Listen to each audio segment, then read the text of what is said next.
अच्छा, Pakistan peoples party ने भी इस तरह के मसाइल का सामना किया। पाकिस्तान पीपल्स पार्टी का तलवार का निशान था, लेकिन उसको फिर चेंज करके तीर का निशान किया गया। पाकिस्तान पीपल्स पार्टी थी, फिर उसको बैंड किया गया। पाकिस्तान पीपल्स पार्टी पार्लियामेंट्री तरीन वजूद में आए और इस पर फिर इंतखाबात हुए। अब पाकिस्तान तहरीक इंसाफ के साथ भी सूरत हाल कुछ यकसर मुख्तलिफ दिखाई नहीं देती है। तो इन तमाम चीज़ों पर ज़रा बात करेंगे और साथ साथ लेवल प्लेइंग फील्ड का भी आज जिक्र किया जाएगा। नवीद कमर साहब हमारे साथ मौजूद हैं। नवीद कमर साहब, अस्सलाम वालेकुम सर, कैसे हैं आप? वालेकुम सलाम, खैरियत से भाई। नबी साहब, सर ये बताइएगा, इलेक्शन कमीशन का जो फैसला निकल कर आया, intra party election Pakistan Tehreek Insaf ने कराए थे, उसको कलअदम करार दे दिया गया। जितने भी ओहदे थे उसको भी कलअदम करार दे दिया गया। इंतखाबी निशान से महरूम उनको कर दिया गया है। Sir, how do you see it? मतलब मैं इसलिए आपसे पूछ रहा हूं क्योंकि रेलेवेंसी कहीं ना कहीं बनती है। पाकिस्तान पीपल्स पार्टी को भी कहीं ना कहीं इस तरह के मसाइल का और सूरत हाल का सामना रहा है।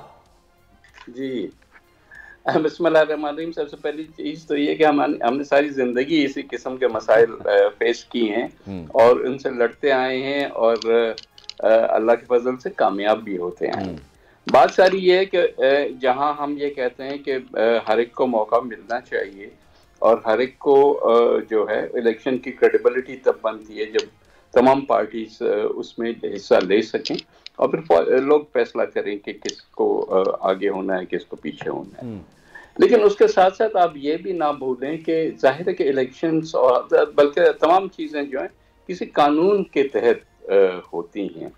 अब तहरीक इंसाफ का इलेक्शंस न कराना और फिर आखिरी दिनों में बिल्कुल जब सर पे आ गई और एक शॉर्ट डेडलाइन दी गई, उसके बाद इलेक्शन कराना और उसमें फॉल्ट निकल आया, तो अब जाहिर है कि एक रास्ता कानून जो देता है वो इस्तेमाल किया गया। अब मेरा ख्याल है कि काफी सारे मसाइल जो हैं इस वक्त पीटीआई जिनका सामना कर रहा है वो उसके अपने ही बनाए हैं और एक हद तक एटीट्यूड का भी इशू है।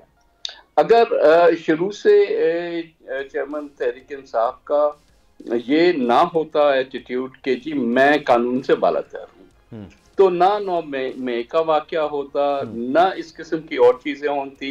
अभी तो उनको और चीजों पे नहीं पकड़ा। फॉर एग्जांपल जो फॉरेन फंडिंग केस है उसमें अच्छे खासे शवाहिद थे, लेकिन पार्टी को आखिर में इंटर पार्टी इलेक्शंस न कराने पे उनसे, जो कि कानून कहता है कि उनको सिंबल नहीं मिला, शायद एएनपी को भी एक खबर थी कि उनको भी शायद सिंबल नहीं मिलेगा because of the lack of inter party election.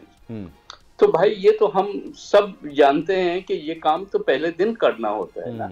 ये सारी जो हैं खराबियां वो तो बाद में हुई। आपने पहले टाइम पे अगर करा देते इलेक्शंस तो क्या था।